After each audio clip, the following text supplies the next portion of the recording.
Welcome to the Ave Podcast with Cal C on South Shore Ave Radio. So I want to jump into the Rooney Rule. I actually want to read you the definition of what the Rooney Rule is. The Rooney Rule is a National Football League policy that requires league teams to interview ethnic minority candidates for head coaching and senior football operation jobs. It is an example of affirmative action. Even though there is no hiring quota or hiring preference given to minorities, only an interviewing quota. It was established in 2003, and variations of the rule are now in place in other industries. The rule is named after Dan Rooney, the former owner of the Pittsburgh Steelers and former chairman of the league's diversity committee. It was created as a reaction to the 2002 firings of head coaches Tony Dungy of the Tampa Bay Buccaneers and Dennis Green of the Minnesota Vikings at a time when Dungy had a winning record. And if people remember, the very next year, John Gruden went and won the Super Bowl with his exact team. And Dennis Green, who had just his first losing season in 10 years. Shortly afterwards, U.S. civil rights attorneys Cyrus Mary and Johnny Cochran released a study showing that black head coaches, despite winning a higher percentage of games, were less likely to be hired and more likely to be fired than their white counterparts. Former NFL players Kellen Winslow and John Wooden put together an affinity group of minority scouts, coaches, and front office personnel to advocate for the rule's creation. Its purpose was to ensure that minority coaches, especially African Americans, would be considered for high-level coaching positions. Fritz Pollard was the first minority head coach in NFL history, which was during the league's early years in the 20s. And by the time the rule was implemented, only Tom Flores, Art Shell, Dennis Green, Ray Rhodes, Tony Dungy, and Herm Edwards had ever held head coaching jobs. And only Dungy and Edwards were actively head coaching at the time of the rule's implementation, though Shell and Green would later return to coaching. Dungy in particular had struggled for years before getting a head coaching job. He was often promoted as a head coaching candidate by Chuck Noll when Dungy was an assistant coach under Noll in the 80s with the Steelers, but he would not become a head coach until 1996 when he took over the Tampa Bay Buccaneers. Another former Steeler assistant, Marvin Lewis, also struggled to find head coaching positions despite immense success as a Baltimore Ravens defensive coordinator, and would not find a head coaching position until being hired by the Cincinnati Bengals in 2003, the year the Rooney Rule went into effect. This definitely was not the way I was going to start my show. I was actually going to focus on, on the awards, like who won the MVP, Defensive Player of the Year, all of that, last weekend's games, the upcoming Super Bowl, Tom Brady's retirement. Actually, we were going to talk about the hiring process of black coaches as it stood, but man, I, as much as the sporting world was not expecting this Brian Flores lawsuit on the NFL for racial discriminatory practices to be a thing, and that was going to dominate the news cycle coming out of the NFL. So on the day that that Black History Month started, this lawsuit slams against the front door and lands on the porch.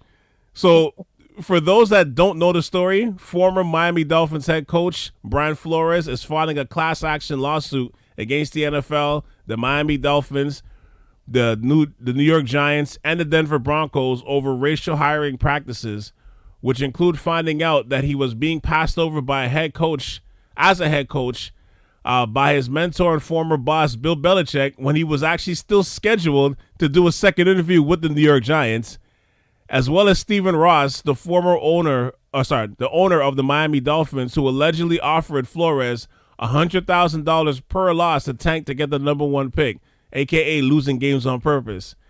Now, I know that was a ton of information to digest.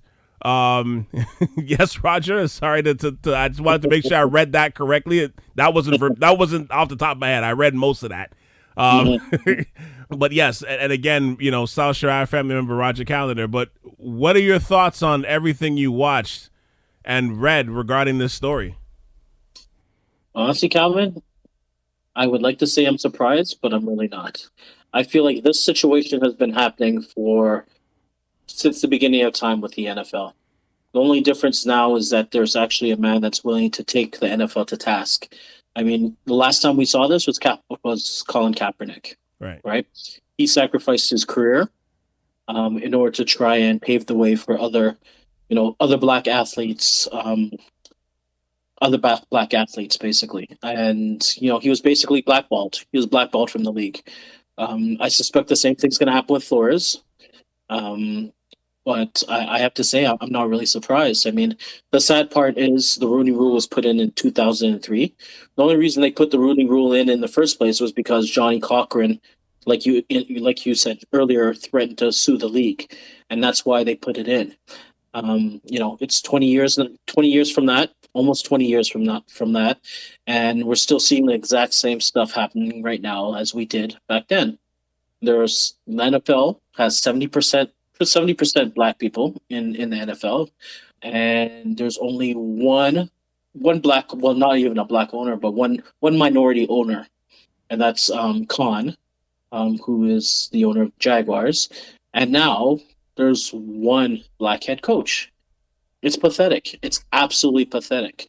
Somebody needs to do something. I'm glad Flores is actually taken to task and he's showing receipts. Hey man, somebody needs to do something, and realizing that he's probably going to be the sacrificial lamb. Right now, I believe he's still up for 2 NFL jobs. I think it was the Saints, and I think it was Minnesota, but I'm not 100% sure. I think it was the Texans, actually. It was the Texans? Yeah. Chances of him getting those jobs are practically nil at this point. And to your point, not to cut you off, but that Minnesota job, Jim Harbaugh is currently being flown up to Minnesota to do that second interview. So you pretty much know if he's interested. You pretty much know where that's going to go. Absolutely, 100%. And actually, I heard that for Houston, I heard that the leading candidate was actually Josh McCown. That's what they were saying, and I mean, we're going to get to that. We're going to get to that one. Oh my God, yeah. When I heard that, I was like, what the hell's going on? This guy's not even a coach in the NFL. He's not an offensive coordinator. He's not even a coach in college. This guy teaches. He's a high school coach. Like, seriously, that's where we're at now? That's really where we're at right now? It's sad. It really is sad. Because when the Rooney Rule first came out, I was excited, obviously, because I thought, okay, at least they're not even saying you need to hire a black candidate. They're just saying you need to interview a black candidate, which I never thought went far enough. But at least it was something. And now it's become somewhat of a joke. It's just a check mark that they put on when it comes to them interviewing candidates. Oh, black candidate, check mark. There's no intention of ever giving them the job, and this just proves it. And it's terrible. It's a huge black eye for the NFL, especially coming into Black History Month. And I know very recently, they've been promoting like Black Lives, and they're allowing the NFL players to put the names of victims of police violence on their shoes, and they're putting Black Lives Matter, in the end zones and stuff like that, and that's great and everything. But at the end of the day, I see that nothing more as a PR stunt, because same problems 20 years later, and that's basically just a fact. Well, just those things that you're talking about, like I realize even myself watching some of the games and seeing at the bottom of some players' helmets, it'll be like "Stop hate" or "End racism," and yeah, that's cool, but it's like a sympathetic symbolism. You know what I mean? Like it's like a symbolic gift. It doesn't really, I don't know, it doesn't really do anything. You know what I mean? Like. It's like it's cool. It's cool for the moment, but if it's not attached to anything that's weightier than that, it's kind of like a helium balloon that just floats in the sky. It looks nice until it just disappears, and then you go back and look at the birds, and you continue on with your day. Like that's where we're at with this thing.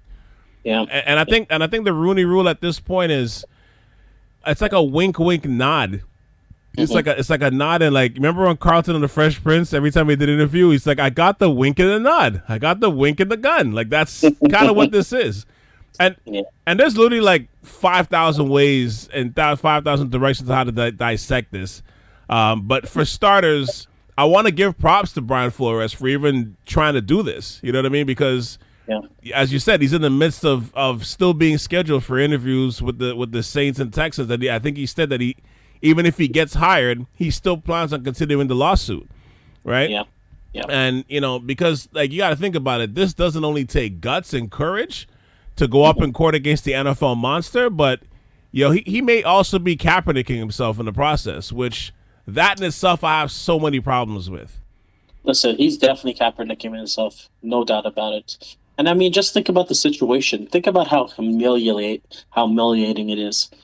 You're up for a job, and you basically get out of the blue. You get a text message from your ex-coach, your ex-boss, basically saying congratulations on getting the job.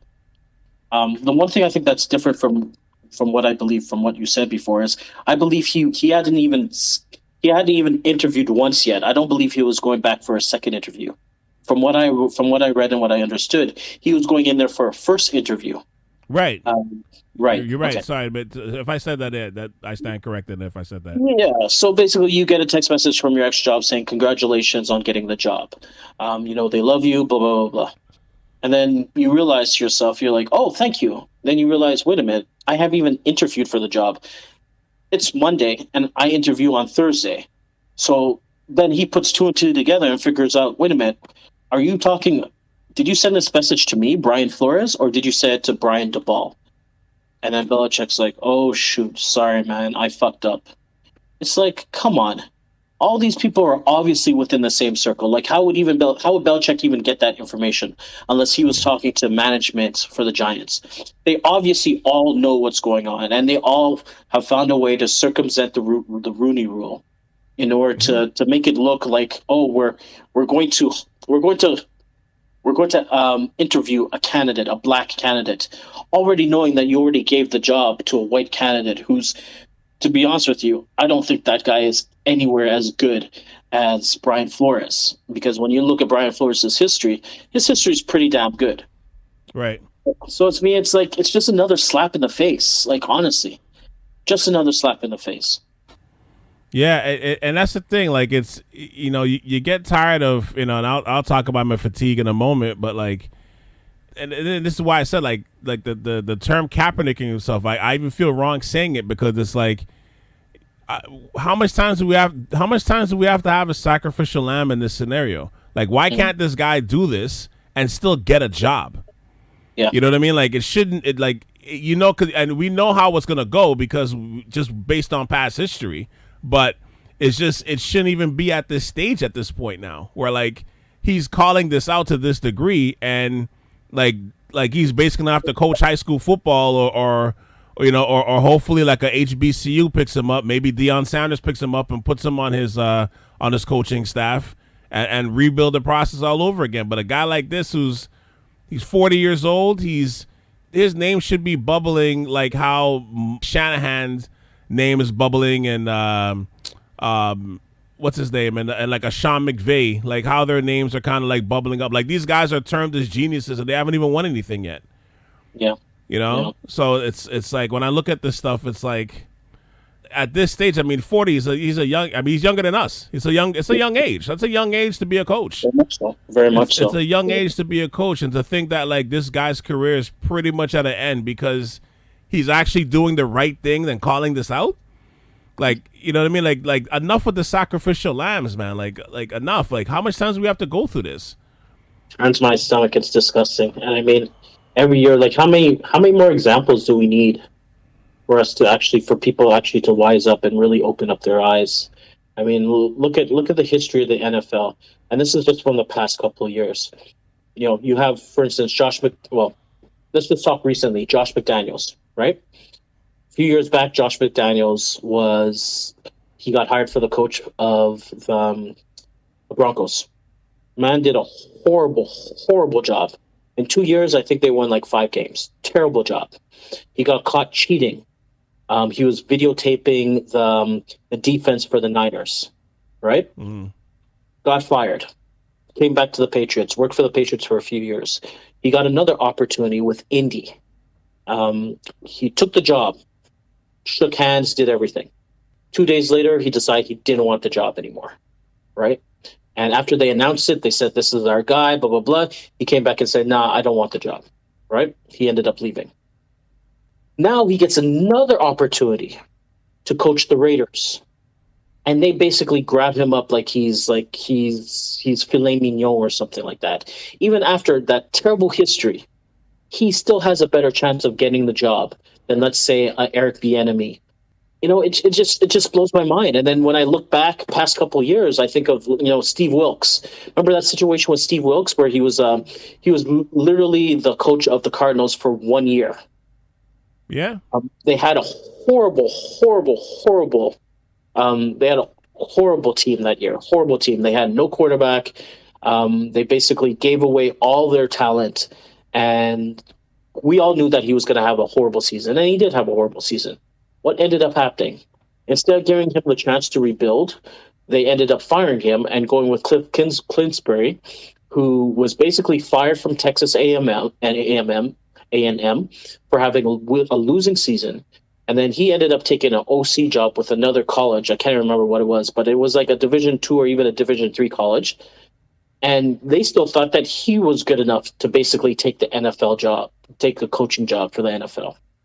When there was other black candidates that would have been 1,000% better, but they still thought that picking this guy would be better than taking any other black candidates or any other candidates that were worthy for the job. It's just constant slaps in the face like that. And it's like,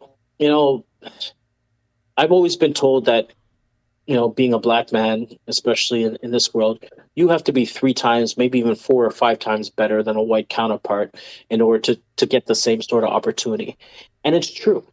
It's true. I see examples like that all the time. And it's sad that the only reason people are actually talking about this is because somebody has basically sued the NFL. It's crazy. It blows my mind. And I think that's the reason why I wanted to just even to discuss the situation with black coaches this week was in some parts as to what Flores is speaking about, right? Like after all these years of the Rooney Rule, and even with the Fritz Pollard Alliance that was created to ensure that black candidates have a fair opportunity to not only coach and have other coaching roles, but to help out in management and executive positions, to at least have a fair shot at those roles.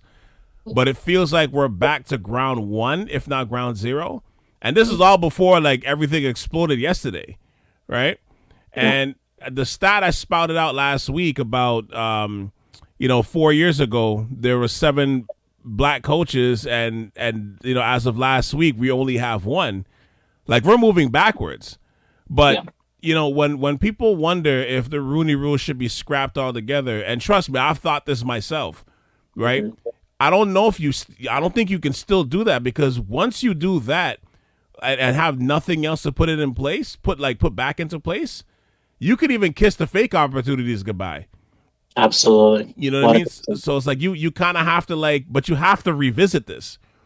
Like, at this point, it's kind of like, I feel like the way they've circumvented this rule is like a hacker. You know what I mean? Like they just kind of like work their way around the system. You know what I mean? Mm-hmm. They've worked their way around the system to make sure that they're not going to get in trouble, and that nothing's going to come back on them. Like they found the loopholes. They're working within the loopholes. Calvin, and those are just the actual owners that actually are adhering to the Rooney Rule. How many different, like in the past couple of years, how many owners haven't even bothered with the Rooney Rule and basically just took the flak over the fine? Yeah. Yeah, it happens so often, because when you look at it, who are the owners? Like, what are they made up of? Old white men in their 60s, 70s, and 80s that are billionaires. And they're basically telling, absolutely, they're basically saying, we don't give a fuck. We're going to do whatever the hell we want, and we're going to hire who we want, right? I'd say only half of them, or maybe even a quarter of them, actually adhere to the Rooney Rule. The rest of them just don't care. They just don't give a shit. You know what? And here's, I guess, what I want to ask too. Like, and that's the whole point. So let me rephrase it. The whole point of that Rooney Rule is that black coaches are much less likely to get hired and more likely to get fired, and they don't get these golden opportunities to coach solid teams right off the top. And I know you mentioned some examples already with Steve Wilkes and. That situation was crazy too, because just to add, they also had the worst offensive line in the league. And if I remember correctly, that was the season when David Johnson, he broke his hand. Yep. Right. So he didn't even have his top running back. He didn't have a quarterback. He, other than Fitzgerald, he barely had anybody else. And what did they win? One game that year?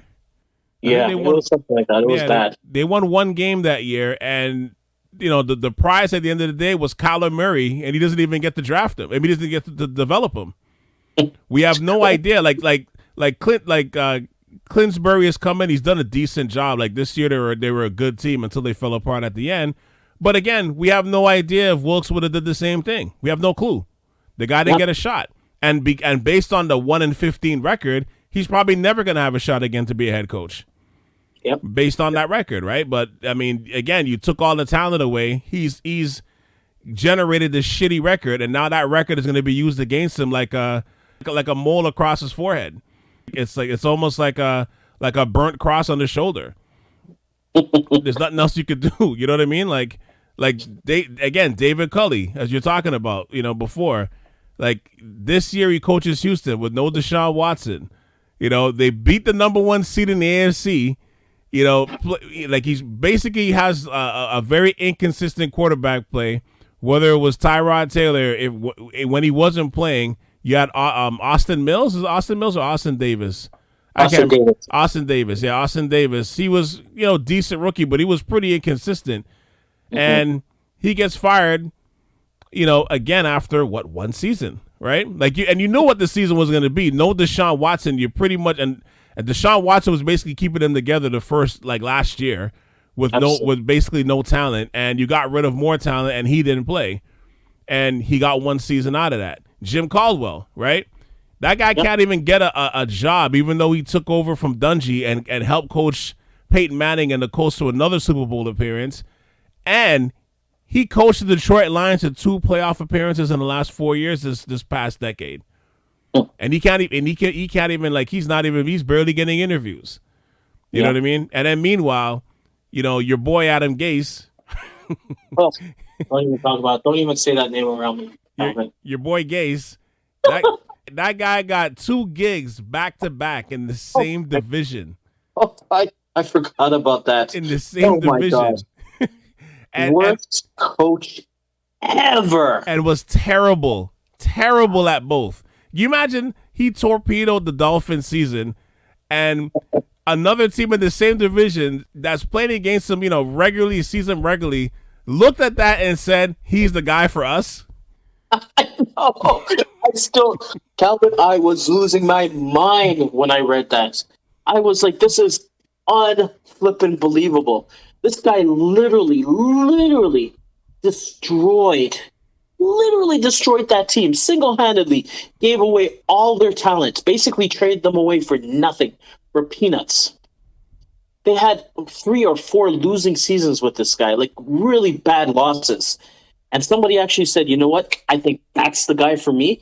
That's the guy that I want who's going to be leading my team.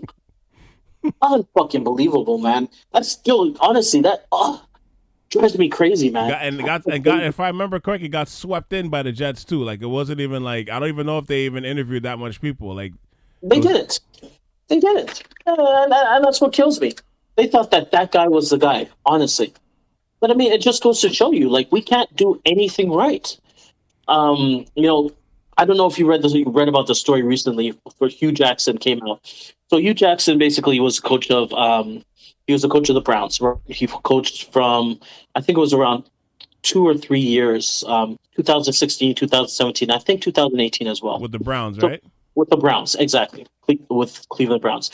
So he recently came out and he said that his owner, Jimmy Haslam, actually paid him $100,000 for each game that he tanked so that they could get a better draft position at the end of the year, right? Mm-hmm. And then he said after these 3 years of him tanking, and I think his record was horrible. It was something like 3-36, right? He only won 3 games in those 2 years, or actually 3 years would make more sense if you're looking at the amount of games. So 3 for 36. He won 3 games. After that, they actually fired him because they said that his performance wasn't up to par after they were paying him $100,000 to tank each game. It's you can't win. And then look at Brian Flores. He's offered $100,000 to tank as well, right? This guy's honorable. He's saying, no, you know what? I'm going to win. I'm here to win. And I owe it to these guys and the teammates, obviously the players and everybody, to basically win. He leads the team, Miami, to 2 winning seasons, 9-7 last year, and then 10-6 this year. Right? Mm-hmm. They completely caught fire towards the end of this year, and they were on like a 5 or 6 game winning streak. They played really, really well. They came this close from making it to the playoffs. Right? My Patriots just managed to slide in before them. And basically, what ends up happening? He gets fired after 2 winning seasons. And then the owner comes out, and during the press conference of him announcing that he's firing Flores, he basically says that this guy's hard to work with, and he wasn't jiving with everything that they wanted to do there. And it's like you can't win. If you lose games, you get fired. If you win games, you get fired. Either way, it leads to the same thing, which is you getting fired. Yeah, that difficult to work tag is the same tag that plagues black actors in Hollywood, right? 100%. Actors, athletes, you name it. The difficult to work with, the angry black man, all those things are things that you hear over and over again, even with the police. Oh, well, the suspect was aggressive, he seemed angry, and blah, blah, blah. Yeah, well, I'd be angry too if out of the blue you just come and grab me and slam me to the ground as if I'm a criminal. But yes, that's basically what black people get plagued with. And regardless of whether it's sports or entertainment, it doesn't matter. It works throughout every single scenario. You know what's crazy about that Josh McCown thing? You know what's crazy about it? What's not crazy about it? He's not even being paid for that high school job. He's like a volunteer for the high school for that high school football team, wherever he's coaching at. He's volunteering. He's volunteering. Stop it, Calvin. Stop it. He's volunteering the position. I'm not even lying to you. He's volunteering for the position. I'm going to start knocking my head against this wall, honestly. Seriously. Google it while we're talking. Coach of Houston, and he's literally a volunteer football coach for a high school team. And I'm not even sure if the volunteering volunteering role is a coach. I'm not even sure about that. Google it while we're talking. Look it up while we're talking right now. But that's like when I heard that, I'm like, that has got to be like so insulting. And then you're looking at like when you hear news like that, what is Eric Bieniemy's feeling? Like you're in charge of the most explosive offense in the NFL for the last 4 years. It's practically historic. Like you're basically going to be talking about Mahomes and the time that they took over the league, for the next 20, 30 years. And this guy hasn't even gotten an interview. My God. It's why someone like DeMarco Ryans, who did a fantastic job with the Niners as a defensive coordinator, you wonder too. Like he took his name out of the running for 2 positions, and they didn't say why.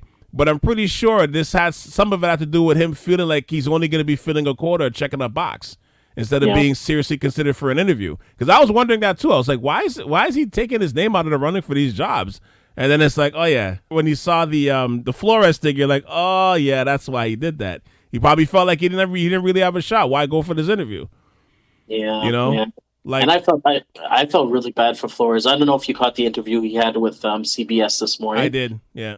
And one of the things that came up was Nate Burleson was asking him, well, if you knew that you weren't going to get the job, why did you go and interview?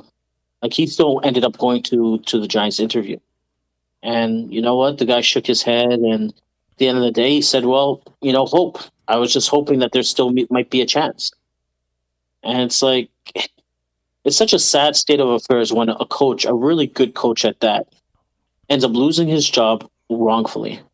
And then he can't even get another job because he's basically being beat out by somebody who basically is not even as good as him in terms of not as good as him, doesn't have the experience that he has. And I mean, honestly, the Giants, when was the last time they had a really good coach in the first place? The Giants have been crap. Since Tom Coughlin left. Since Tom Coughlin left, 100%. They've been horrible. And their choices of coaches have just gone down. Remember when they hired Ben McAdoo to be their coach? That bastard. And it was like, that was a nightmare. Like, nightmare after nightmare after nightmare. Joe Judge, nightmare. All of them, nightmares. Here's a fun fact. You know that the New York Giants is the only franchise that never hired a black coach of any kind? No, I never knew that until today, actually. I'm not surprised. I'm really not surprised, honestly. I'd imagine there's quite a few teams in the league that have never had a black coach. So I'm not really shocked. I mean, it wasn't even too long ago. What was it? Maybe 20, 25 years. They wouldn't even allow a black man to be a quarterback because they said that the position was too cerebral. I mean, the rise of black quarterbacks only started happening, when was it? Maybe in the 90s? Basically, Moon Cunningham, exactly. Yeah. I mean, before that, I mean, and this is still rhetoric we hear today, right? Not too long ago, Lamar Jackson. Oh, he's not a quarterback. He has great feet. We should make him a wide receiver. Or was it running back? It was a running back, right? No, I think it was receiver.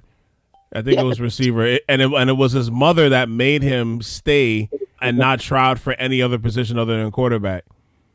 My God, and you know, Mama knows best because I mean, she was right. And then look, and the running joke, you know, I don't know if you listen to the Lebertard show, but the running joke is for the last few years they've been making fun of Bill Polian, who's a Hall of Fame executive, with the Bills and the Colts.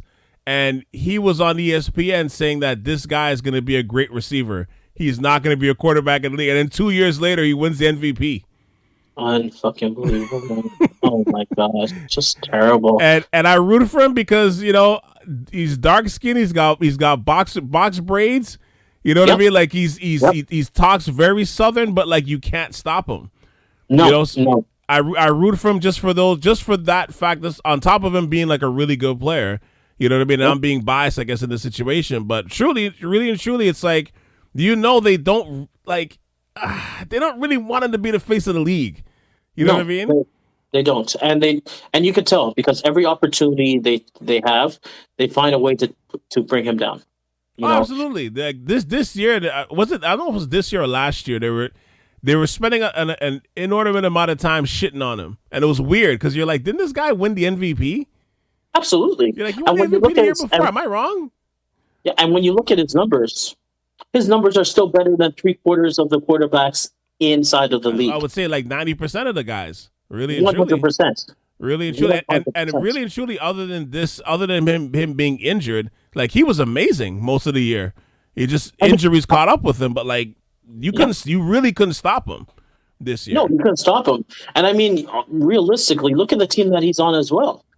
Baltimore is a running team. They're not a passing team. They've never been a passing team. Yeah.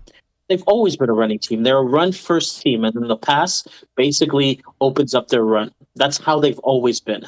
So criticizing a man because he doesn't throw enough yards or so on, it's ridiculous when you're on a team that basically runs 70% of the time.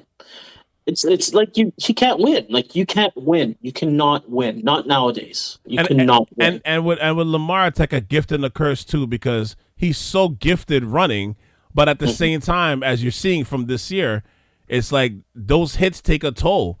After a while, that speed becomes a little slower and a little bit slower and a little bit slower, and guys are now before you're making guys miss. Now they go from like being able to tackle you to just knocking you out. You know, you're seeing that with Cam Newton now. Like Cam Newton can't outrun guys anymore, and as big as he is, guys are finding him immediately. Where before, like you didn't want to tackle him, and you may still not want to tackle him, but he's a lot easier to bring down now. Listen, the NFL is probably the roughest sport out of every other sport out there. You know, there's a reason why a shelf life for a running back is about 3 to 5 years. Yeah. Right? Mm-hmm. Quarterbacks don't normally last.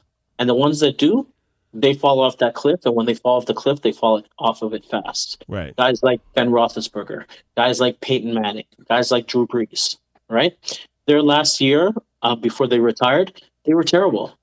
And it's because of all the injuries. All those injuries add up after a while. I mean, the NFL is a young man's game.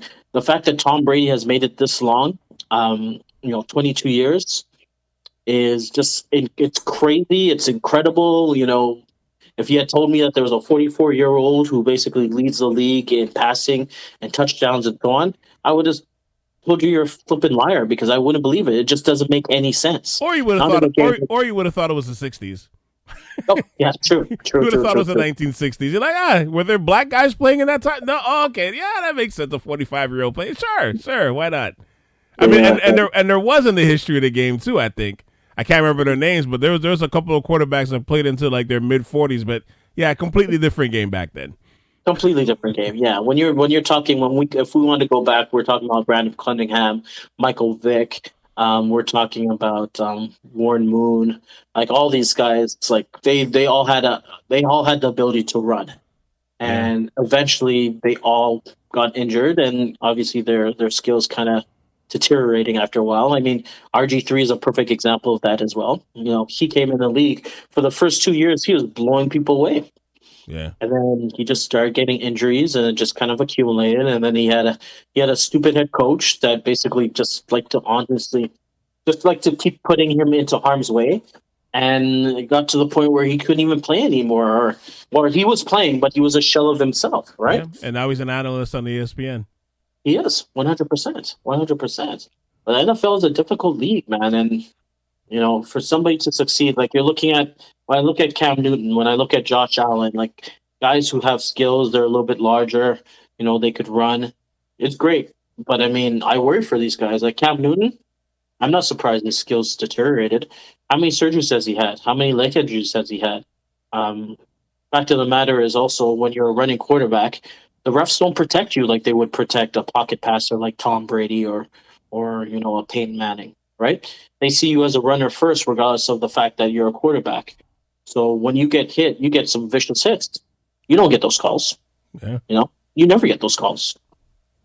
Yeah, but it's crazy, man. But the crazy thing about all this too, though, is like when you really look at this, like this Rooney Rule thing, especially what's happening here. Like think of what Flores is arguing about. Flores is really and truly, in the grand scheme of things, he's arguing for crumbs. Like this is a lawsuit. Yeah. This is a lawsuit for crumbs from a slice of bread. He's not asking for the loaf. He's asking for the crumbs from the slice of bread from that loaf. Like an interview, to get a fair process during an interview. Yep. Like this is crumbs, Roger. This is crumbs. Even that's too much for them. Even that's too much. You know, you look at examples like Colin Kaepernick, right? So Colin Kaepernick kneels. Oh my gosh, he's against the troops. He's against this. He's against America. Blah blah blah. When in fact it was a member from his own team. I think it was Nick something. I don't know if it was Nick Solder or whatnot. Anyways, he was a Marine, and he said, instead of sitting down on the bench, why don't you kneel? At least then you show respect, right? So he kneels. He's the worst thing in the world, Calvin. They're calling for his death. Yet 2 or 3 years before that, Tim Tebow kneeled during the national anthem. I think it was in support of something like abortion or something along those lines. Some sort of Christian cause. Yeah, they call it Tebowing. Yeah, and they call it Tebowing. They basically call it Tebowing. Nobody said anything about being insulted. He's insulting the flag. He's insulting the soldiers. Nothing like that. Nothing like that. But when a black man does it, completely different rules. And he's treated completely differently. So I mean, it's Can we talk about how hilarious that text bubble is between Bill and Brian? Who gave this guy you know what Bill Belichick's problem is? Like, I love Bill Belichick as a coach. I think he's absolutely phenomenal. But you know what? The man is I think he's pushing 70 years old. He is 70 years old, I think. Maybe it's time for somebody to take his cell phone away from him, because obviously he doesn't know how to use it properly. but you know what the thing is? It's like it's unbelievable because and part of it is funny because, like, you know, that could now affect history. And the thing is, it's such a normal mistake. Like, we've all done it. You know, but at the very least, when you do it, it's like you may get a snarky comment or a few laughs from that friend or friends in the chat group. It doesn't reverberate all across sports and scratch the walls of history. You know what I mean? To the point where, like, people are going to be in the future studying this mistake, this fuck up, like hieroglyphics, and laughing at you. Like, it's such a common it's a common mistake. I think we've all done it at least a couple of times in our lives. I have, you know what I mean? But it's just funny, like that mistake could like change history. It might be a watershed moment in history, and it's all from a fuck up. I think that part of it is there's comedy in that. The part of that is hilarious. I think it's hilarious. It really is hilarious. But I mean, it's just one of those things where it's like the simplest things sometimes just, they just reveal themselves, right? Off of the simplest mistakes, like wars are created off of the simplest things that you would think would never justify something like that, right? Yeah. It's like that one little mistake that Bill Belichick made has now set off a multi-million-dollar lawsuit, class action lawsuit against the NFL. That one little flippant text, where he mistakes two Bryans. Yeah, it's insane. Like, I mean, it's it's crazy. It's absolutely insane. And you know what? And I'll say this to like, if I want to make a point in the owner's defense, I guess to play devil's advocate more or less, like if I'm a billionaire, right? I don't want somebody interfering with who I want to hire or dictate who they want me to hire. I might balk at that too, right? Yeah. And I get it from that perspective of being a billionaire. You get to this point, you've accumulated all this wealth, and here's somebody telling me who I want to hire. I'm a billionaire. You know the ego that comes with that? Oh, for sure, 100%. Like that, I get that part of it, but the fact that, like, again, that they even have to put something like a Rooney Rule in place to even begin with is a disservice at the end of the day, right? And the joke is, it's still not working. Like, even with the fines and the losses and the loss of picks in place, again, like, they're just finding the loopholes. And but the thing is, it's so dumb for like these owners to like take this stubborn stance, because all they got to do is look at the NBA. The NBA regularly employs black coaches, and it doesn't come close to hurting the product. Right now, there are some great coaches in the NBA, black coaches. You know what I mean? Case in point, Monty Williams. Monty Williams has had a couple of opportunities to be a great coach. Be a coach, I should say. Took some time off after his wife died in a car accident, took care of his family, and ends up taking the Phoenix Suns his first year to the NBA Finals. Right now he's presiding over. I think right now they're 41-9. They're the best. They have the best. The Suns have the best record in the NBA right now. You know what I mean? And yes, a lot of that is the players. A lot of that is Chris Paul, but he set that culture. You know what I mean? Yeah. There's a lot of great black coaches doing stuff in the league and just continue to be doing things. But they get the proper due process. Like Dwayne Casey, right? When he was coaching the Raptors, he coached them for a bunch of years, got fired, unfortunately, the year before Kawhi comes. And not even the year before, like a few weeks after Kawhi comes, and the Raptors win the title. But guess what? He goes to Detroit. Detroit is a rebuilding team. They're still in rebuilding mode. They just got the number 1 pick last summer. Right. And picked up Cade Cunningham. Cunningham is a nice rookie. He's still presiding over that 4 years later, over that project. He has a chance to at least, and I don't know if he's going to make it to the top of the mountain if they end up being like a championship team. But I'm saying that he's not getting fired after year 1 of tanking. You know what I mean? Like he's gotten opportunities. They were okay when he got there. They have to rebuild. They're not throwing him out the window with the rebuild. Like he's getting a chance to at least be part of it. Yeah. You know what I mean? Where like if this was the NFL, he might have been gone by year 2 or year 1.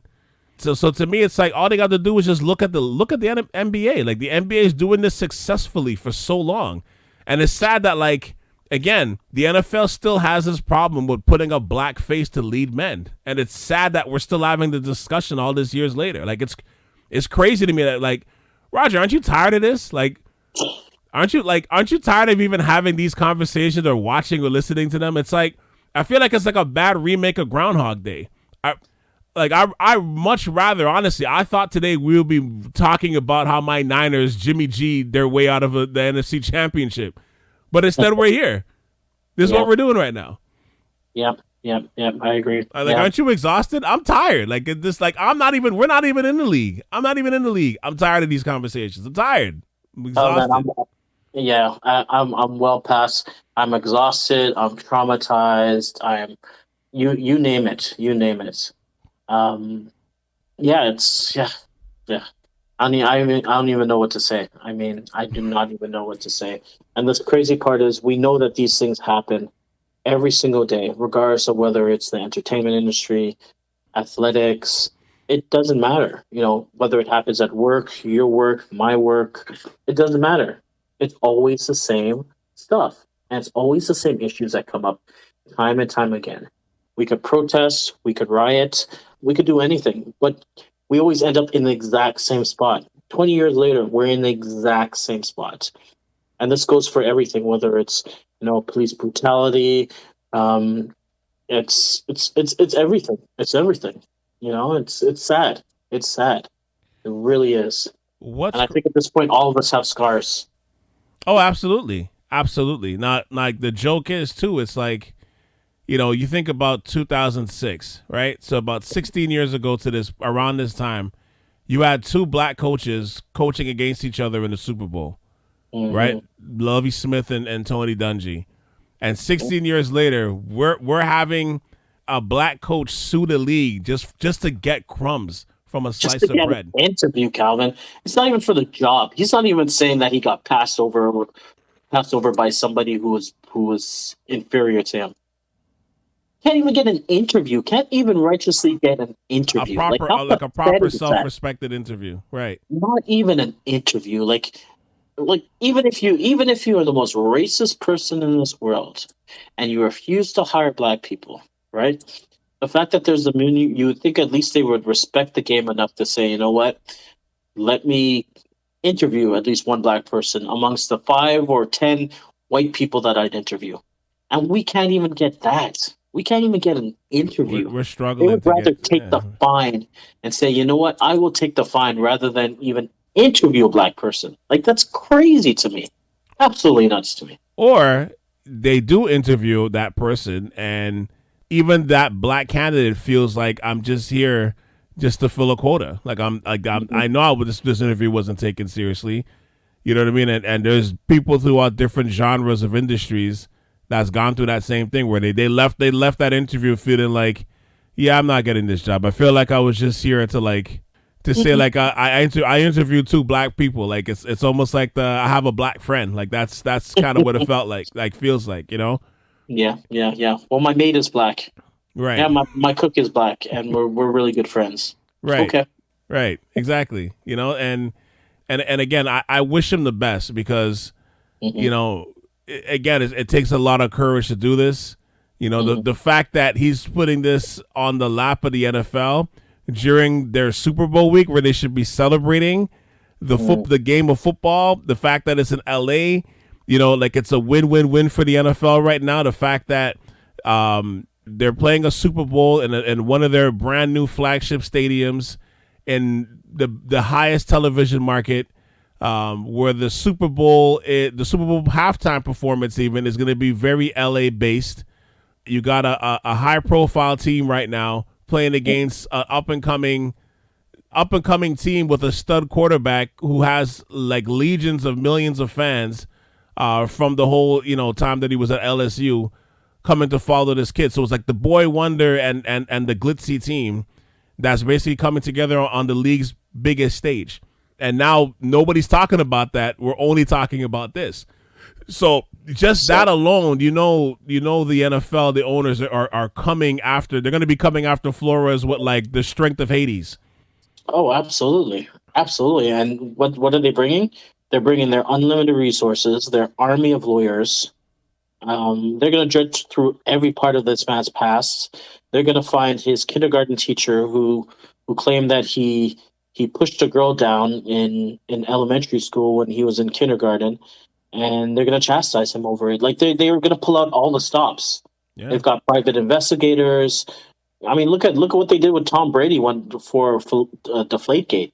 I know. And that could have easily been solved. They spent over $10, $15 million on that whole case. And literally all you had to do was bring in a young girl from a grade 7 science class to explain to you that during the wintertime, balls tend to deflate because of the gas rule. Like, I mean, they are going to go all out, and they're going to basically try and destroy this man 100%. He'll never work in the NFL again. He'll never get a defensive coordinator job. He won't even get a special teams job. He won't even be the ball boy. They are going to destroy him. That's the NFL. Like, what else can I say? Yeah. And it's sad that everybody has that conclusion, himself included. Like, everybody kind of knows, like, yeah, like, you're basically sacrificing. You're going to be the sacrificial lamb. Like, your career is basically a wrap. Mm-hmm. Like, you basically have to hope that, like, being optimistic, you got to hope that, he's going to get another job. Or you got to hope that at least some of these other coaches fall in line. And I hope some powerful people jump in to help him, like the Avenger Endgame style, on your left. And, yeah. and Belichick's flying through the wormhole. Like, you hope that stuff happens. Like, I hope other black coaches hop in too. You know what I mean? Yeah. Yeah. So it's just crazy to see. Like, I'm thinking about this now. Like, Peyton Manning, most of his career, spent the majority of his career being coached by black coaches. Sure. You know what I mean? So, like, of course this can be done. And yes, we understand that he was kind of like his own mini, offensive coordinator onto himself, but that doesn't matter. He was still being led by black coaches. Absolutely, 100%. So of course this can be done. We've seen this. Tomlin's won a Super Bowl. He's never had a losing season. But think about this. Like, if Tomlin was on another team, he would have been. There's no way he would have been on this team for 15 years. No, I agree. Even with never having a losing season. So true. As crazy as that is. So, like, before we move on to our final points, like, what do you?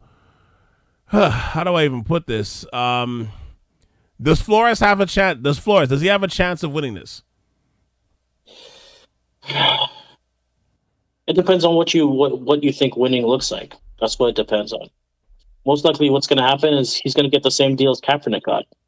They're basically going to get him to sign a non-disclosure agreement, and they're going to pay him off, and he won't be able to say whether he won or lost the case. That's most likely what's going to happen.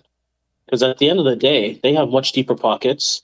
Like I said before, they have an army of lawyers, and they could take this case. They could take this case on for another 10, 15, maybe even 20 years.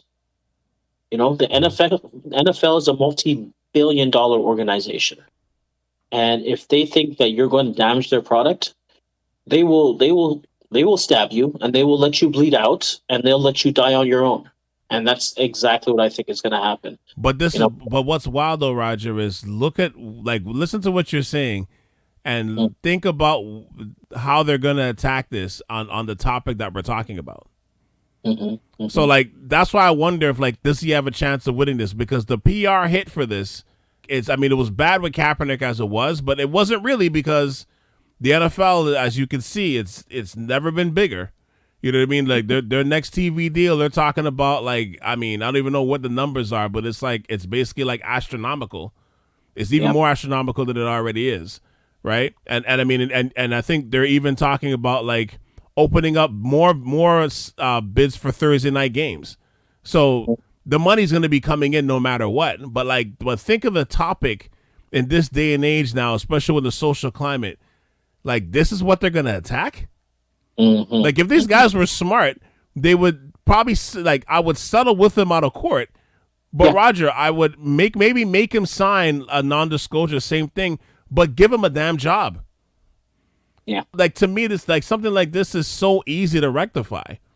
But Calvin, they're not going to do it, though. I know they're going to fight like hell to do it. But unless the PR hit is so heavy, like, they just say, hey, you know what, guys? We agree with them. We're going to make this better. Like, that's the only way this happens. Like, the court of public opinion has to win out too. Calvin, there's not like it's not like there's not president. Looking Colin Kaepernick, is he working? Did they offer him a job? They blackballed him, and I honestly truly believe that they're going to do the same thing to Brian Flores. Yeah, and we all believe that. I think we all believe that. Is this the era? Is this the era to stand by that type of stance? Absolutely not. 100% absolutely not. But this is the NFL. And the NFL will find a way to redeem, or try to make it seem like they're redeeming themselves. And, with them, it's all about it's all about it's all about saving their saving face, basically. That's what it's all about. It's Yeah. all about them coming off and basically, saying, Flores is completely wrong. This is not something that's happening, and they're just going to disparage him and they're going to tear him down. And I don't know. It's just frustrating, man. It's just thinking about these sort of situations gives me like PTSD, PTSD. PTSD. Sorry, PTSD. Yeah, because it's a no-win situation, and you know that he's doing the right thing, and you know that he's done all the right things. Yet you already know how this is going to end up. Regardless of the era, it always ends up the same, Calvin. And I don't want to be pessimistic, but No, and you have every right to be. You have every right to be. I am too. But I'll say this much though: you definitely don't sue an entity as big as the NFL if you don't have anything in place. Like I'm giving Flores and his lawyers the benefit of the doubt that they have a mountain of evidence or information, because for you to only do this out of anger and out of emotion is to cut your own nose. And you may still be doing that anyway, but at least if it's gonna help everyone going forward, especially the generation behind you that's trying to get these positions, then at the very least it's worth the sacrifice. But I'm just giving the benefit of the doubt that he's not doing this out of anger alone, and when they ask for information, he doesn't have anything to back up, because then that is just. But again, I don't think a lawyer worth his salt would take the case if there wasn't proof on this, right? So I believe everything he's saying. I mean, again, like I said, we were gonna spend a segment of this episode instead of the majority of this episode talking about this very subject. You know what I mean? So we know what's out there. We don't even work for the league. We know what's out there, or work with the league. Like, we know what's out there. Yeah. So like the fact that this is blowing up immensely on Super Bowl, during the Super Bowl time, Super Bowl week or weeks, this is the time we're supposed to be celebrating the game. Like, this has landed on the NFL's doorstep in such an awkward way, and I think that's the best way to do it. There's a chance where, and I always, before we move on to this topic, like, I always hated the fact that the Clippers never walked off the floor when that whole thing with Donald Sterling happened. Like, yeah, I always felt like they had a chance to make history. That was the moment, like that civil rights moment they could have gave us by just like having the jump on and both teams walking off the floor. It would have friggin' changed history. You know what I mean? But instead, Sterling got dumped off for life. And they just the Clippers just took their warm-up jerseys and threw it on the floor. Like, nobody remembers that shit. You know what I mean? Like, and I feel like I'm saying, like, I'm not saying the NFL, the players should do that, like, in terms of walking off the field, but I would love to see some sort of solidarity for Flores during that week. Somebody, like, it would be great to see. Like, it would be great to see something like that. Absolutely. Absolutely. It would be great to see something like that, but we'll see. But I would love to see something like that. Just some sort of solidarity for the guy, to make sure, like, even on the world's biggest stage, does Mary J come out with a Brian Flores dress during the performance? Something. I need something. I would love to see something that 20 years from now you're gonna remember that moment, and it actually led to, like, real change. You know what I mean? However way it goes, like, I would love to see that. Yep, same here. Definitely, same here. I mean, yeah, it would be nice to see. We'll see what happens. I mean, there are some coaches out there that are progressive. You take somebody like, let's say, Andy Reid. There's several coaches that, when it comes to Black lives and some of the things that we experience, they do come in defense to us. So, I mean, I'm just hoping that some of those people step up and they come out and say something, right? Yeah, I hope so too. Yeah, because it's easy for people to say, well, just another angry black person who feels like they're not getting what they're supposed to get. Another entitled black person. That's basically how they title it, right? Right. Now, I guess before we wrap up, I guess we'll do this pretty quickly, but your thoughts on Brady retiring? Oh, yeah, that was oh man. That was pretty adventurous. I'm telling you, what a turn of events. First he was basically, all the different news outlets reported that he was retiring. And a day later, he came out and said, "No, I haven't made my decision yet." And then a day later, turns out he ended up retiring anyways, right? So I mean, it's been kind of like a roller coaster, and you know what? I don't know. I feel terrible because it's Tom Brady, and I'm selfish. I love watching him play, and I love watching him. I feel like every time I watch him play in any game that's means anything, it's like he just rises, and he takes a lot of the times, and I'm not talking about recently with the Bucks, but in the past he's taken ordinary players and just made them amazing. Right. He'll take a Julian Edelman and he'll make Julian Edelman basically look like Randy Moss, right? Even though Edelman only has about 1/10 of the talent of Randy Moss. And that's what I always loved about him. And then that's why, I always liked the Patriots, because I felt like no matter what game they went into, they were always the underdogs. But as long as they had Brady, they had a chance. And watching him play for these 22 years has been crazy. He started off back in 2003. It took a major injury by Drew Bledsoe to get him in the game, and he basically led them to a Super Bowl, right? And then he led them to 2 other Super Bowls. And then there was a drought of, I think, about 10 years. And then he won another Super Bowl. There was another drought of about, I don't know, a couple years again. And then he won like 3 Super Bowls within the span of 5 years with the Patriots. His career is spectacular. It's amazing. As a lot of what the sportscasters have said, like if you look at his 22 years, you can literally break it down into 3 different Hall of Fame careers. Yeah. Whether his first couple of years where he won 3 Super Bowls, his next couple of years where he won 2 Super Bowls, or his final years when he's run like 4 or 5 Super Bowls. Like it's crazy. It's crazy. I'm sorry to see him go, but I get it. Man's 44 years old, Calvin. Like I'm 44. I'm 44 years old as well. Like seriously, every morning I get out of bed and I feel like I have aches and pains. I can imagine him getting hit by linebackers and defensive linemen at 44 years old. Like I just can't imagine. And even just watching this year in the last couple of games where his O-line wasn't that great, I would literally like scrunch my eyes every time this guy got hit, and he got hit pretty frequently. So I could only imagine the amount of pressure that was being put on him from his family and his wife.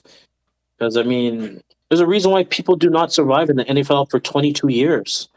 Average tenure of a player is usually like 3 to 5 years if you're lucky.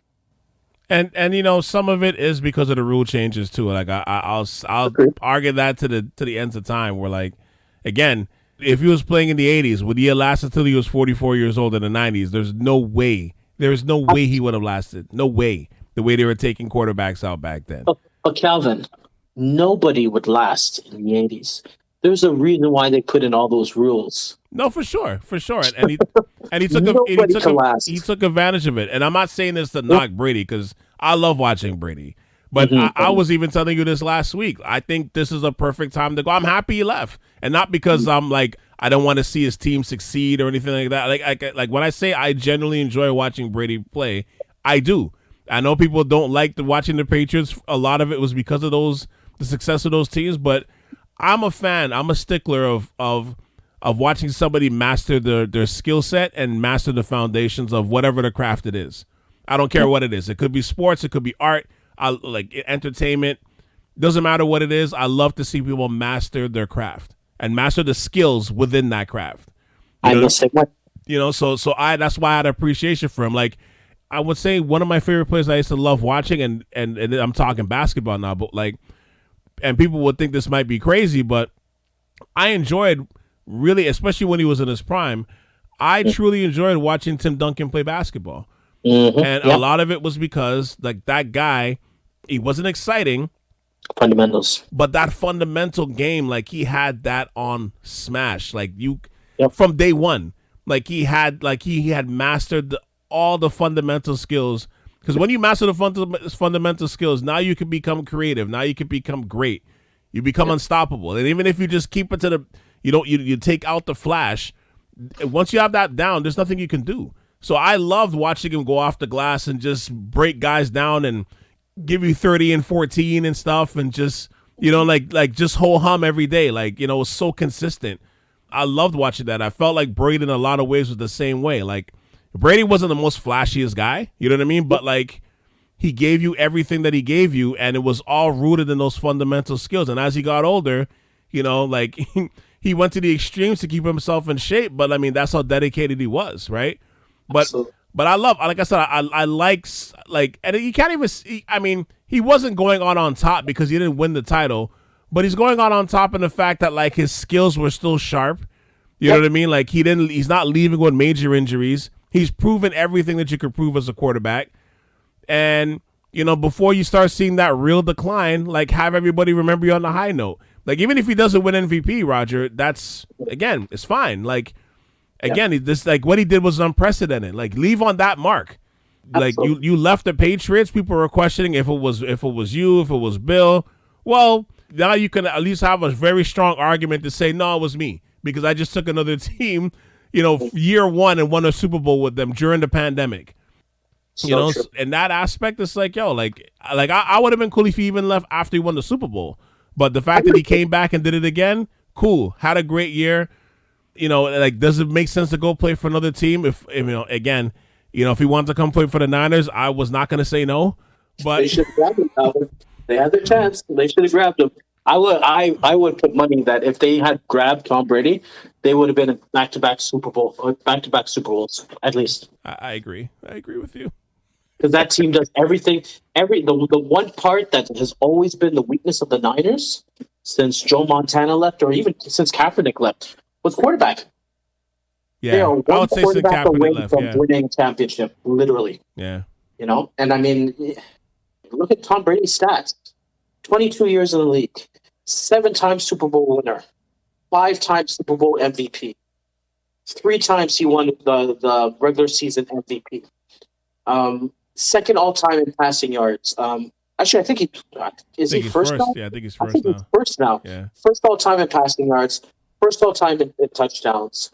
Like 14 Pro Bowl selections. Like just the 22 years in the league just kind of blows my mind. Like honestly, he's playing with coaches that are younger than him. He's playing with coaches and players, whereas he played with their fathers. Or he played with their fathers and uncles. Like it's absolutely crazy. Yeah. Crazy. And for you to be 44 years old and still lead the league. This year he led the league in yards. He led the league in touchdowns. That blows my mind. And he had one of the best records versus Aaron Rodgers as well, in terms of just like 13-4 or 13-5 or whatever they were. Mm-hmm. Like, I mean, it's crazy. It's crazy. And I'm glad he's going out on top, and I'm glad that he's not going out injured, because there's nothing worse than watching somebody you kind of idolize throughout the year just kind of deteriorate right before your eyes, right? Like watching Drew Brees last year, it was painful. Yeah. Just because you've seen his highs, and now you've seen like the low of the lows, and even with Ben Roethlisberger, never been a big fan of Ben Roethlisberger, but I've always been a big fan of his talent, right? And kind of his never quit, tough guy. Like he takes the hits, he gets injured, he keeps playing.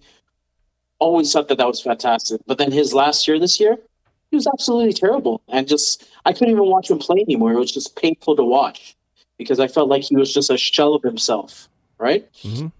Peyton Manning was the same way too. Peyton Manning was terrible in his final 2 years of playing football. He was horrible. I feel like there's nothing worse than watching talent just kind of deteriorate in front of you. Now, I guess to wrap up my last question or last segment here, your thoughts on the championship games. Should I vent? Should I vent first? I know you have some venting, so go ahead, Calvin. You know what? Honestly, like it's. I you know what? I'll say this. Let me start with the Bengals. One of my dark horses finally made it. One of my dark horses finally made it, Roger. They finally made it. You know, all year, we've been talking back and forth about the Bengals. Like, we knew that there's a possibility this team could do this. Even though I feel vindicated that yes, I picked Kansas City to win the game. Just ignore that. That never happened. But like, yeah, their future's bright, man. Like they're really cementing the AFC as like a real power conference again, because it's not just them now. You still got to deal with Kansas City. Still got to deal with Buffalo. Lamar Jackson's still coming. You know there's going to be a team that's going to come out the woodworks from that division. There's usually a team in each conference that pops out of nowhere. You know, again, I think I was talking about this last week. If Aaron Rodgers decides to go to Tennessee, woo, fire, right? You got Herbert. You still got to deal with Herbert, right? Like, and you know, they tighten that up a little bit. That division is going to be something to wreck with for the next 10 years is going to be crazy because, again, with the exception of, like I said, if Rodgers goes to Tennessee, all those heavy hitters are all young. They're all like 25 and under. Like, holy shit. Like, it's gonna be insane how tight this the AFC is gonna be like from next year going forward. It's gonna be crazy. Yep, the future's bright. Definitely, and the future's bright with the new crop of quarterbacks, or even general players in general. I mean, yep, that's the one thing I can say. Like, right now, what we're doing is we're watching the guys that we grew up with. You know, the quarterbacks, the running backs that we grew up with. They're all retiring, and you know, 5 years ago, I would have told you that I'm scared for the quality of the NFL product because, you know, the quarterbacks that are coming up aren't as good as the quarterbacks that we've known, that we've watched for the past 10 15 years. But I find literally within the past 5 years, it's just like all these fantastic quarterbacks are just popping up out of nowhere. You know, Lamar Jackson, you know, Patrick Mahomes, you have Herbert, you have Joe Burrow, you know, all these guys that are just kind of popping up. And it's like, wow, it's crazy. It's absolutely crazy. And I mean, just to touch upon that Bengals game, you know, watching that game, the first thing I thought of was, good, the Chiefs aren't going to win. And the reason I say that is because I feel like people put a lot of hype behind the Chiefs. And, you know, Patrick Mahomes is very talented, and the Chiefs team is very, very talented. But I feel like people, they want to put Patrick Mahomes in the same league as putting, like, let's say, a Tom Brady or Peyton Manning or Joe Montana. Yeah. And I find that's really, like, for somebody who actually loves the history of football and, you know, kind of like a student of the game, you know, growing up watching it for 20, 30 years, I feel like you need to earn your stripes before those talks start accumulating, right? You need to win a few Super Bowls before that could actually happen. And I don't know. I think that's what irritates me the most. It's just the way that people put these teams on pedestals, even though they're great teams. But, you know, you have to at least play for at least 5 to 10 years before you start putting the names today in the same league as these guys that have been playing 20, 22 years, who have Super Bowls, who won titles, who basically bled for the game, right? So, I mean, watching Joe Burrow win, I felt good about that because, I'll be honest with you, I've never met a Bengals fan. Not I once. know. I don't know one. I don't know a Bengals fan. Like, I think I've known pretty much every other team. I know somebody who's actually liked the team or at least repped it. The Bengals, I've never met a Bengals fan in my life. And I'm glad Joe Burrow won. Like, watching him play, he's amazing. He's a fantastic quarterback. And, you know, you and I have been talking about this since last year. We're like, look out for the Bengals. Look out for the Bengals. Mm-hmm. You know, since they brought Chase in, we were like, you know, that's another wide receiver. They're already very, very talented on the offensive side. And now they're adding to it. And it just goes to show, like, at the beginning of the season, I don't think anybody would have said the Bengals are going to the Super Bowl. No, I don't think so at all. I wouldn't have bet $1 that the Bengals were going to the Super Bowl, right? But it just goes to show you, with the NFL, the one thing that's good with free agency and the caps and so on, it does have a way of making the weaker team become strong after a while. After they draft, you know, if you're a team that's not that great, you're constantly drafting in the early first round, you're constantly picking up players, eventually you're going to be a good team. And that's exactly what it was with the Bengals. When was the last time the Bengals were any good? Like, I can't even, I'm thinking like Carson Palmer days. And I don't even think I can't even remember the last time they won a playoffs. When was the last time they won a playoff? No, Playoff game? They even went to the playoff 2008 or something like that. No, they went. Remember, you're skipping over the Andy Dalton, AJ Green years, right? But yeah. But they didn't win a playoff game in those times too. But at least they were decent. Like they were still all right for that time being. Knuckleheads though, because Burfict and all those guys were stopping their progress half the time, and Pac-Man Jones and stuff. But yes, you're right. Yeah, but like, I you know, with Kansas City, like, I know what you're saying about Mahomes, but in defense of everybody, and myself included, the stuff he was doing the first couple of years, especially in the league, like, we never seen a quarterback ever do anything. Like, I never seen a quarterback throw a no-look completed pass multiple times, throw with their offhand multiple times. You know what I mean? Like the stuff he was doing. Like I was given the story that when my Niners are up on KC, I think it was like 26-10 or whatever it was. When he made that completion to Tyreek Hill with less than 6 minutes to go in the game, I was just like, oh boy, I feel the storm coming. I feel it coming.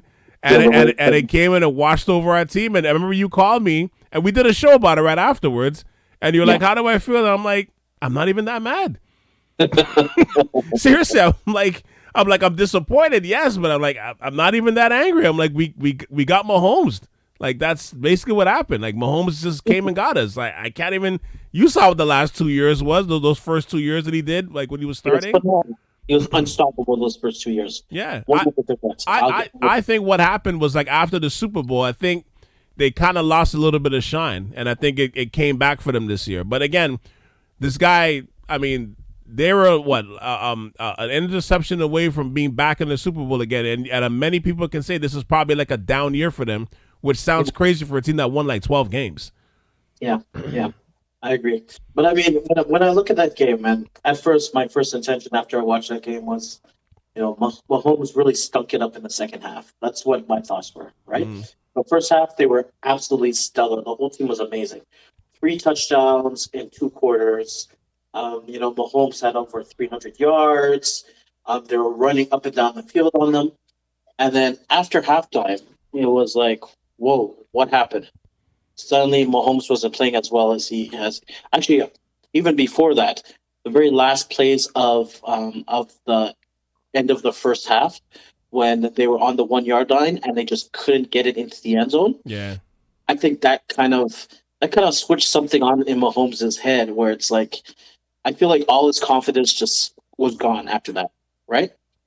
And I put a lot of it on Mahomes, but I have to put a lot of it on Andy Reid and Eric Bieniemy as well, because what the team did, and this is what all great teams do, the Bengals, was they made adjustments, and they moved. What they ended up doing was they ended up going into a zone coverage. They were dropping 8 guys back in coverage and only rushing 3. 3 defensive linemen were rushing the quarterback. Yeah. And because of that, they were double teaming Tyreek Hill. They were double teaming Travis Kelce. And it worked. And instead of Kansas City making the adjustments and switching to the running game, which was really good at that point, like McKinnon, you and I were watching that game, McKinnon was dashing them for like 5-10 yards at a time, right? They completely moved away from the run in the second half. Yeah. Completely. And what they did was they left their struggling quarterback who lacked any confidence. They left him on an island by himself. And they told him, pass the ball, even though you're having a terrible game. So, up to that point, he was having a good game. But after that, he had a terrible game. They basically just said, keep shooting, keep passing. And just goes to show you, I mean, it's what the good teams do. They make adjustments, right? Even like last year's Super Bowl, it was the same thing. They didn't make the proper adjustments. The whole line was terrible. What did they do? Instead of bringing in the 2 tight ends to help block, they just tried to pass their way out of it, and they just got decimated because of it. So, I mean, I put a lot of the loss on Mahomes, but I have to put just as much blame on Eric Bieniemy and Andy Reid, because great teams make adjustments. That's what they do. And you know what? And I know we've been talking about this. I know I've said this as well. I think they're they're a solid, consistent running back away from being like basically unstoppable again. Like they're pretty unstoppable as it is, but they're missing. They're like, to me, I'm like, I would kick the tires on Kareem Hunt. I keep saying it. I'm like, I'd bring him back. You know what I mean? Yeah. Like, and just, either you're running it by committee, but like to me, I'm like, if he's a free agent, which I think he is, I'd bring him back.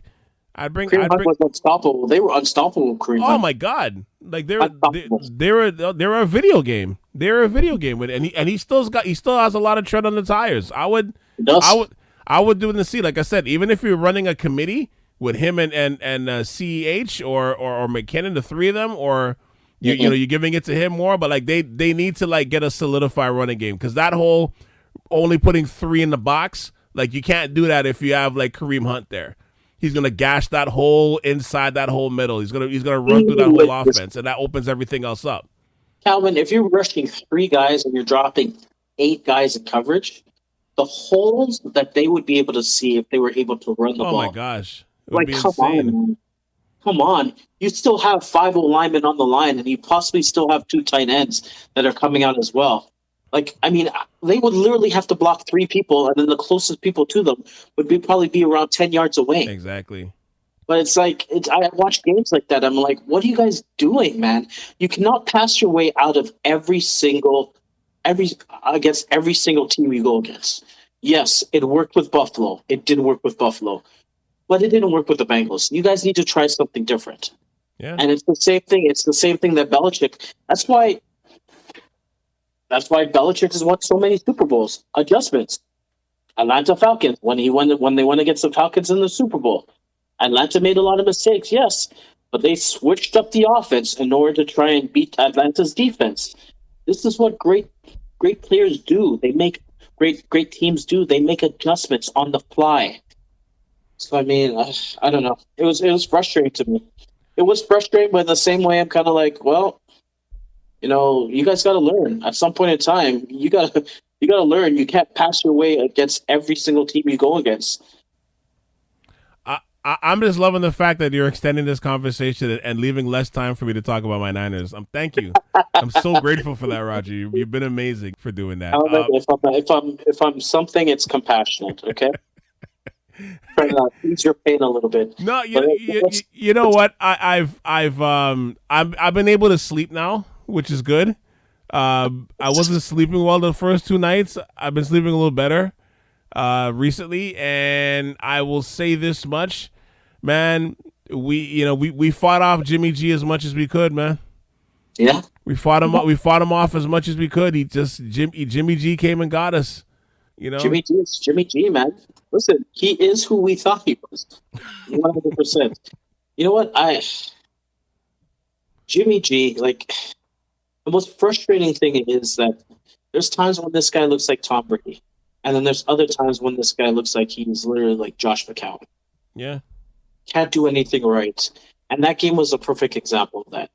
Like, right going all throughout the game, he wasn't spectacular, but he did enough in order to make sure to keep them in there. And their defense was phenomenal.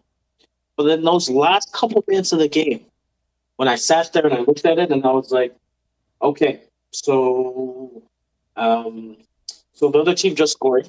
You have a minute and a half left. Minute and like 40 seconds left to go down and kick a field goal. I was thinking to myself, if you had Mahomes, if you had Allen, if you had Brady, if you had Stafford, everybody would have been like, okay, the game's Russell over. Wilson, pretty much anybody at Russell that point. Wilson. Yeah, you're like, okay, no problem. All they'd have to do is basically hit a few sideline passes and then kick a 40 to 50-yard field goal, which in this day and age, most kickers can do with their eyes closed. Yeah. Especially Gould, and you're in a dome. Absolutely, 100%. But then just watching Jimmy G behind there, I was like, I don't think they're going to do this. I was like, I don't think this is going to happen. And then I've watched first down, he throws into the ground. Second down, he overthrows. Third time, he's kind of running for his life. He kind of chucks the ball away. No, was it the third down or the fourth time? It was a third down. It was the third down. Sorry, third down. He's running for his life, about to be tackled, and he made the one mistake that no quarterback should ever make. he literally just kind of chucks up the ball to try and throw it away. And I was like, dude, you've been in the league for way too long to be making a stupid-ass mistake like that. I know. Take the flippin' sack, for God's sakes, and live to fight another day. Or just throw it out of bounds. Like, once you see that, just throw it. Like, just... You could have You just... know you don't have time. Honestly, Roger, as he was going down, he could have just thrown it at Hasty's feet. Ugh, That's all they had to do. Just throw it at his feet. That would at least would have been 4th and 10. Yeah, but you know what, Calvin? What do they say? Pressure. What do they say? Pressure breaks stones, but they make diamonds. Mm-hmm. Like, I mean, just too much pressure. Thinking about it way too much. I don't know. I felt terrible for you because I know that you're a Niners fan, right? Yeah, I was basically sitting there like, man, I'm just, trust me, the same feeling you're feeling, I was feeling the same way. Because I've told you for years, I'm not confident in Jimmy G, right? Like, even though I agree with everything you're saying, you know, he has his moments where when he's on, he's playing great. But then you just don't know when those moments are coming where he's just gonna just make you bang your head against the wall. You know, and you felt it. You felt it in the fourth quarter. Like, some of the passes he was making, you're like, man, like he's almost trying to throw this away again. Yeah. Yeah. You know, and I know he had the thumb injury and stuff, but it wasn't even that. It was the decisions. I mean, we're not even going to talk about the drop pick, you know, in the middle of the field that probably would have clinched that game. You know, and then the second and the third and 1 plays where they just try to run it in and got stuffed at the 50, and then they didn't go for it on 4th down. Like, that stuff burns you, but like, I mean, it's a combination of everything. But just again, like, just take the sack. I would have rather him just take the sack than do that. Like, I was so mad, Roger. I was so mad. Like, that honestly, that felt worse than when Kaepernick threw the pass to Crabtree and Sherman tipped it and got it intercepted. Yeah. And like, you know, a few years back in that AFC Championship game, that feeling was, I probably felt worse feeling that moment than I did when the Niners actually lost the Super Bowl. But I'm telling you right now, or both Super Bowls actually, because they went to 2 in the last 10 years. But it's crazy. That feeling was just as bad or a little worse than Seattle, because like, Seattle had a monster coming, man. That defense, everything, it was crazy. So it's like, you didn't know what was happening. But I mean, we should have won that game, man. Like, we should have won that game. Like, that's the part I think that just really bothers me. At least with the Seattle game, you didn't really know. It was like, you know, tit for tat, basically right up until the end. But like, we should have won that game. Yeah, it was terrible. We even had the home field advantage. We had like 60% of the crowd. 6 in a row. You've beaten them literally 6 times in a row. And the one win that they have to pull out has to be in the NFC Championship game. Like, would you have preferred if they had just won earlier in the year?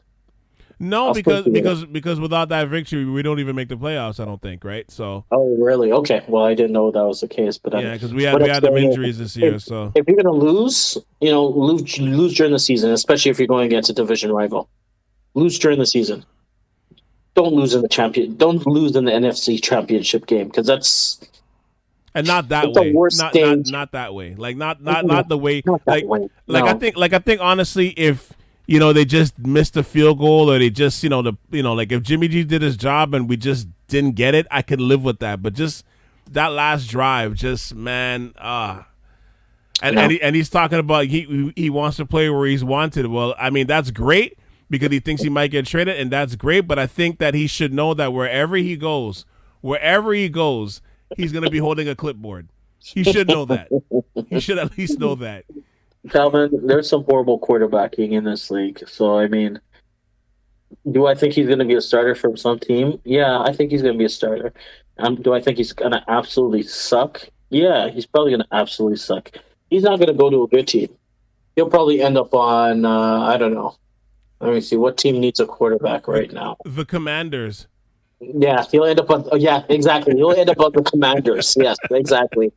Definitely end up on the Commanders because they definitely need a quarterback. Yo, what a generic team name. The Commanders. Oh, God. The Commanders feels like That's a team that Derwin Davis would have got traded to in the game. Remember the show The Game?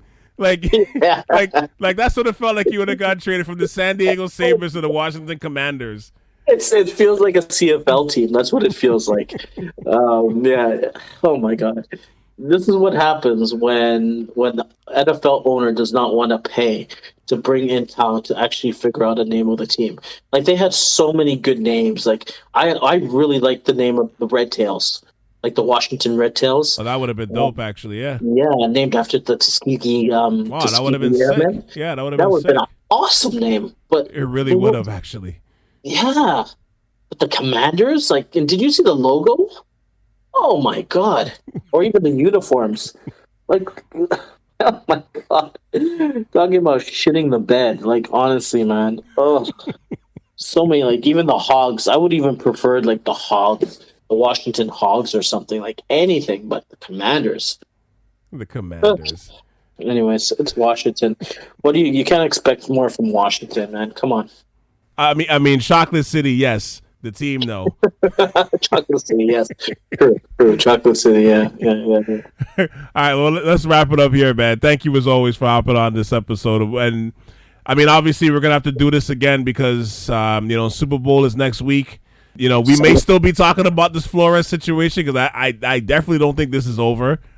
And we might hear more stories coming out of the woodworks, by this time. So, we're definitely going to break down the last two games and then, our annual Super Bowl wrap up immediately after the game. Yeah, we'll figure all that out, but we'll be back next week for sure, man. So as always, thank you. And, having this Flores conversation, man, like this shit is wild. It is. Thank you for having me on, man. Thank you for sharing my pain. I definitely appreciate it. It's always a pleasure, Cal C. Thank you for checking out the Ave Podcast on South Shore Ave Radio. Special shout out once again to Roger Canada for riding shotgun on these playoff episodes. We got 2 more left in the can as we break down the Super Bowl matchup next week, plus our picks for the NFL awards. And look, if anything else pops off with this Brian Flores situation, of course I'm going to speak on it. Hit that like and favorite button, leave comments in the review section, and lace me with that 5 stars. Please, please, please. Give me that. Thank you. The State of the Raptors address will be coming soon towards the end of the month. I will be definitely talking more hoops before that. And I'm approaching 200 episodes of the Ave Podcast. So in light of that, I'm going to be having a draft in its honor. So stay tuned for that one. This was officially the 187th episode of the Ave Podcast. So it will be this spring for sure. That one's going to be interesting to say the least. Look out for that one and check out SouthShoreAve.com for the entire catalog of shows going all the way back to 2016. Dive all the way into that for throwback shows from the Stoops to my stories as well as these episodes. Once again, that's SouthShoreAve.com. For Roger Calendar, this is Cal C. And you just tuned into the Ave Podcast on South Shore Ave Radio. Until next Friday, be gone. Peace. Be out next week.